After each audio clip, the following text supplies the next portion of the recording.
Di masa kini, mimbar-mimbar gereja seringkali coba menghindari tema-tema yang dianggap sensitif karena tidak disukai oleh jemaat. Salah satu tema yang banyak orang tidak suka mendengarnya adalah ketika itu bicara tentang dosa dan pentingnya pertobatan.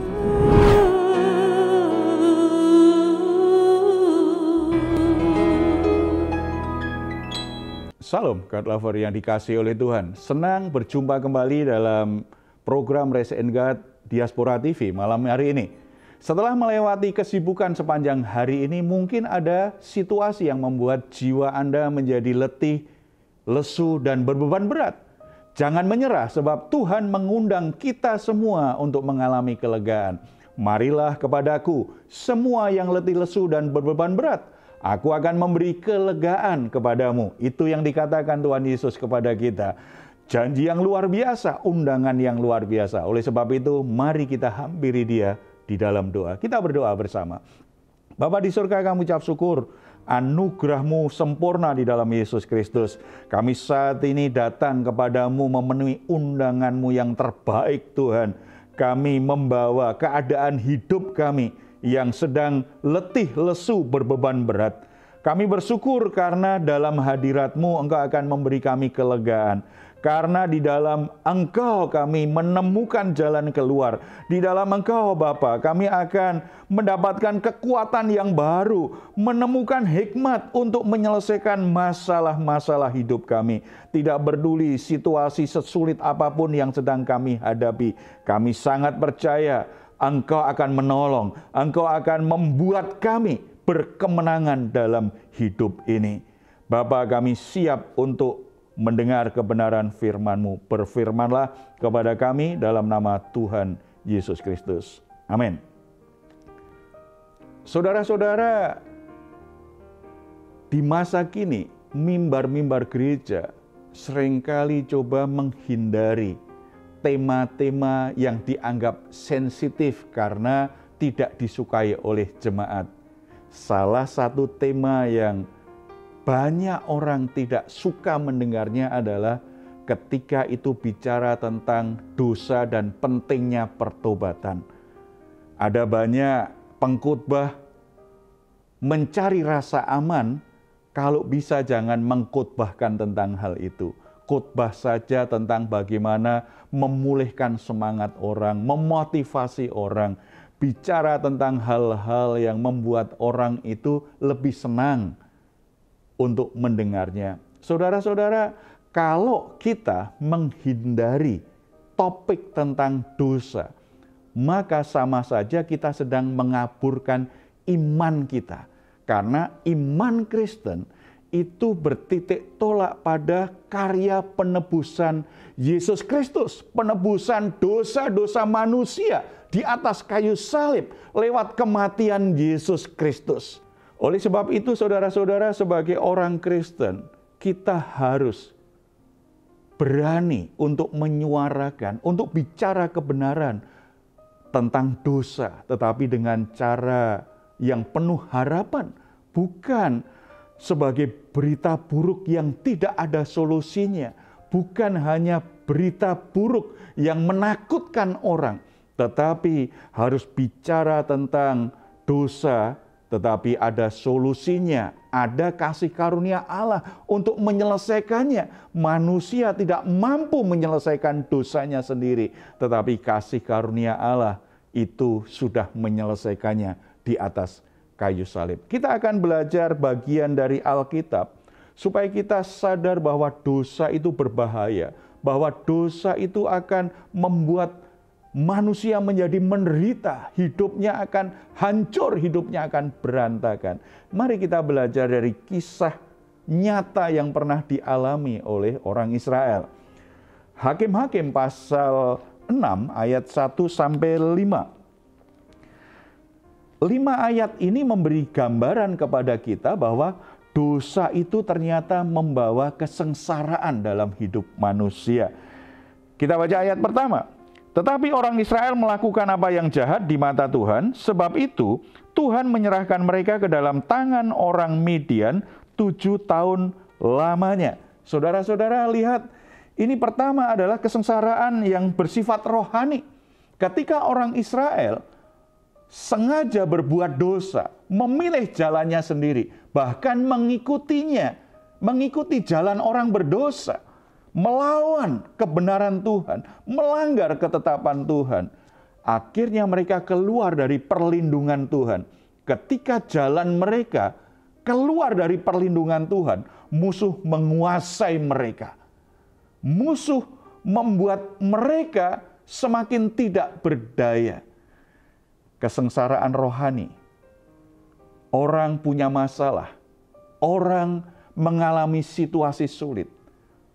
Orang mengalami keadaan hidup yang membuat dia kehilangan sukacitanya, kehilangan damai sejahteranya. Karena apa? Tanpa Allah. Kesengsaraan manusia terbesar yang dialami adalah ketika orang terpisah dari Allah yang menciptakannya. Kesengsaraan hidup kita yang terbesar bukan karena kita nggak punya uang, bukan karena kita sakit, bukan karena kita tidak punya pekerjaan, tetapi karena terpisah dari Allah selama-lamanya. Tetapi puji Tuhan, karena ada kabar baik, Yesus datang ke dunia ini untuk mencari orang yang berdosa. Puji Tuhan. Saudara-saudara, inilah iman Kristen. Iman Kristen tidak berpijak pada usaha manusia untuk mencari Allah, untuk membereskan dosanya dengan usahanya sendiri. Tetapi iman Kristen bertitik tolak pada kasih karunia Allah, penebusan Yesus Kristus di atas kayu salib. Allah yang mencari manusia berdosa, Allah yang mencari orang yang tersesat, dan Allah yang berinisiatif untuk menyelesaikan dosa manusia melalui penebusan Yesus Kristus di atas kayu salib. Inilah kabar baik, inilah Injil Yesus Kristus. Oleh sebab itu, saudara-saudara, berapa lama kita sudah terhilang dari hadapan Tuhan? Berapa lama kita sudah tersesat dari jalan kita? Berapa lama saudara sudah tidak beribadah lagi? Berapa lama saudara sudah tidak berdoa lagi? Berapa lama saudara sudah menghindari hal-hal rohani? Karena saudara pahit hati, karena saudara terpengaruh dengan lingkunganmu, karena saudara sudah meninggalkan Tuhan selama ini. Ini menjadi sebuah kabar yang baik bagi kita, kembali kepada Tuhan. Yesus sudah menyelesaikan karya penebusannya. Tidak ada dosa yang tidak diampuni selama dosa itu diakui. Tidak ada kesesatan yang tidak menemukan jalan selama kita menyambut uluran tangan Sang Gembala yang agung, yaitu Yesus Kristus, yang ingin membawa kita ke jalan yang benar.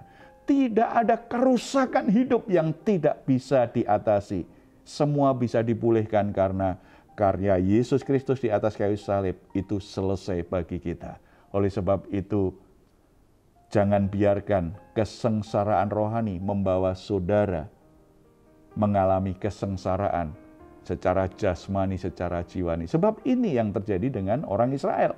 Kesengsaraan rohani itu mengakibatkan mereka mengalami kesengsaraan jiwani. Coba perhatikan ayat yang kedua. Dan selama itu orang Midian berkuasa atas orang Israel. Karena takutnya kepada orang Midian itu, maka orang Israel membuat tempat-tempat perlindungan di pegunungan, yakni gua-gua dan kubu-kubu. Saudara-saudara, ini ketakutan yang luar biasa.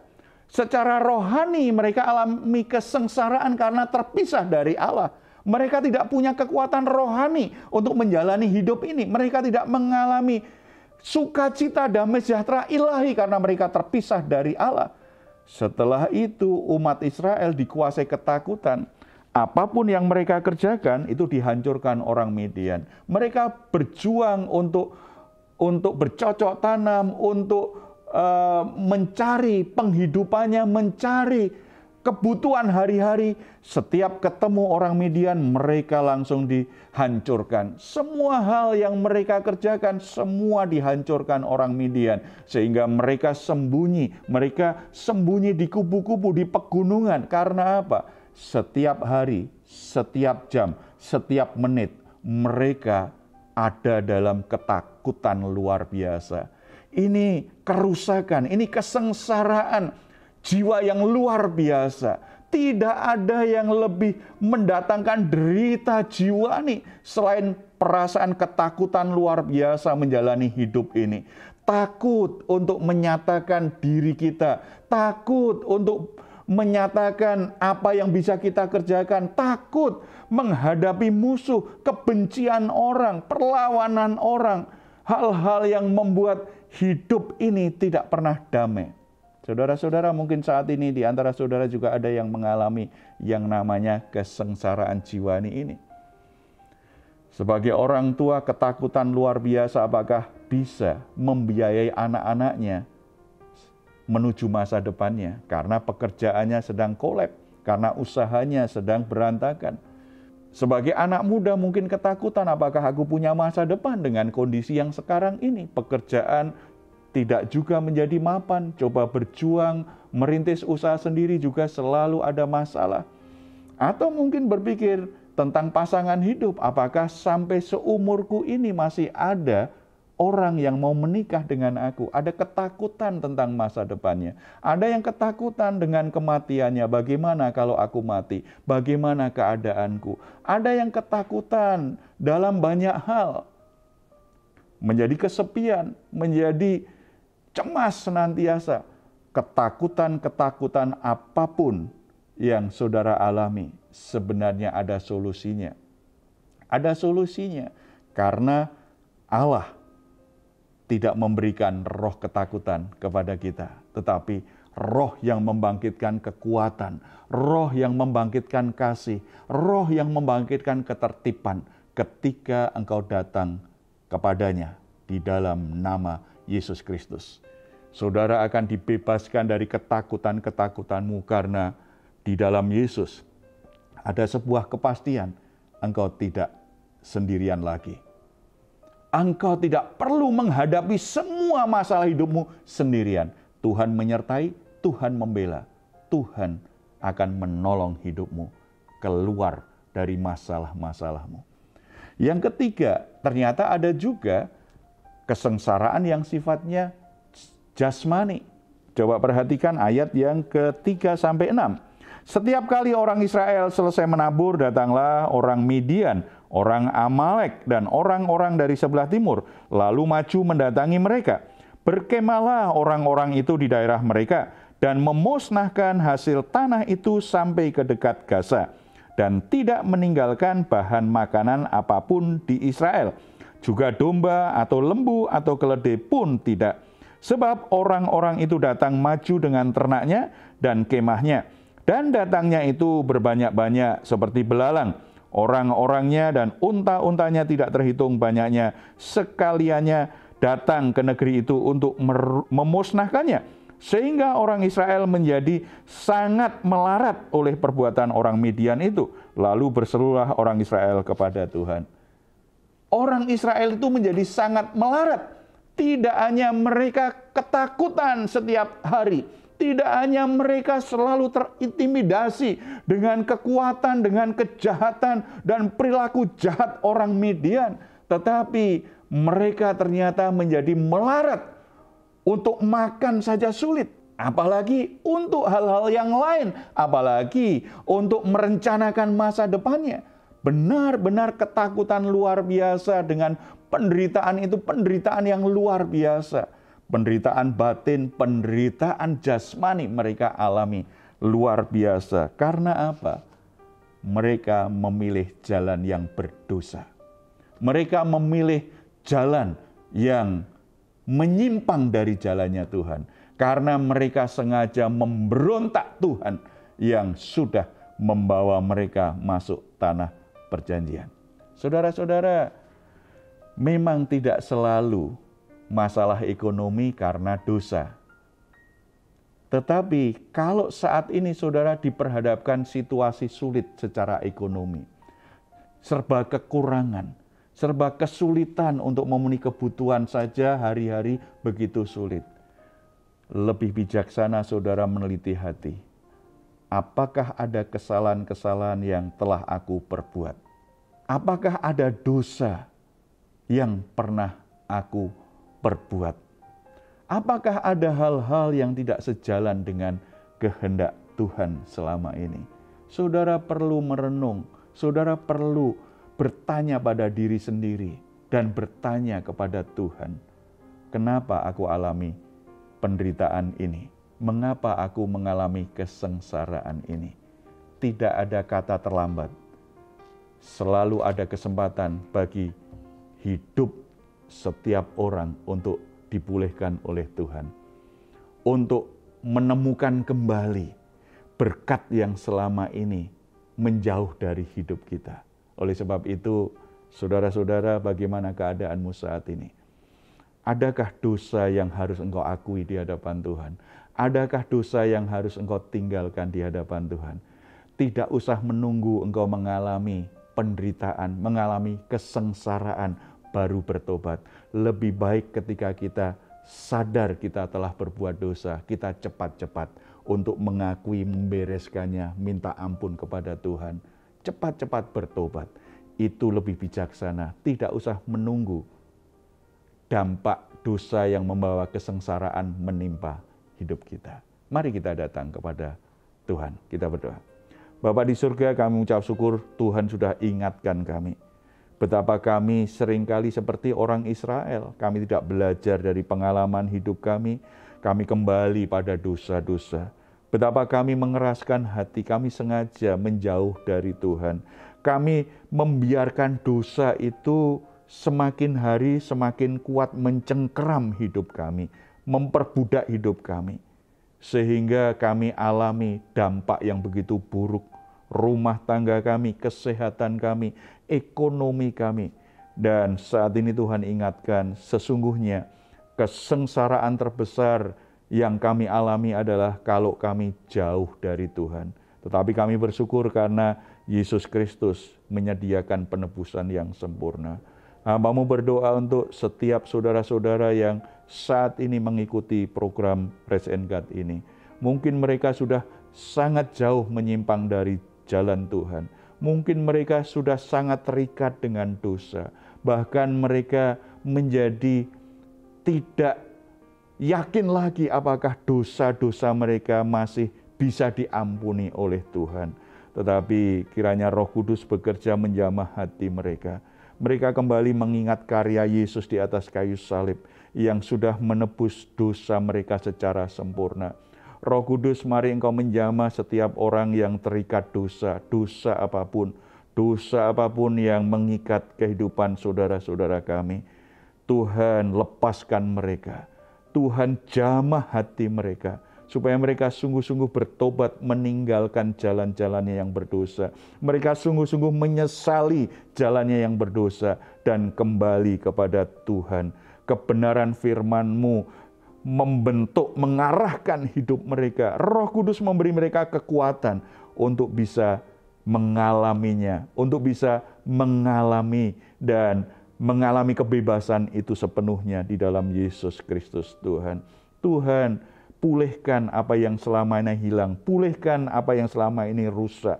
Orang-orang yang bertobat, orang-orang yang diampuni Tuhan, kami sangat percaya akan mengalami pemulihan yang dari Tuhan. Hal-hal yang baik Tuhan mulai kerjakan dalam hidup mereka semua. Terpuji nama-Mu Bapa, dalam nama Tuhan Yesus kami berdoa. Amin. Saudara-saudara, jika saat ini saudara atau keluarga saudara mengalami pergumulan dan membutuhkan dukungan doa, di layar saudara ada nomor telepon yang bisa saudara hubungi.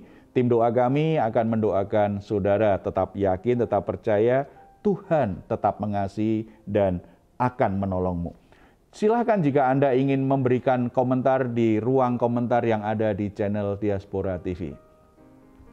Mari kita ucapkan bersama-sama Mazmur 4 ayat 8 sampai 9. Biarlah ini menjadi keyakinan kita di dalam Tuhan. Engkau telah memberikan sukacita kepadaku lebih banyak daripada mereka ketika mereka kelimpahan gandum dan anggur. Dengan tentram aku mau membaringkan diri lalu segera tidur, sebab hanya Engkaulah ya Tuhan yang membiarkan aku diam dengan aman. Puji Tuhan, selamat malam, selamat beristirahat. Nikmatilah rest and God malam hari ini. Tuhan memberkati kita semuanya.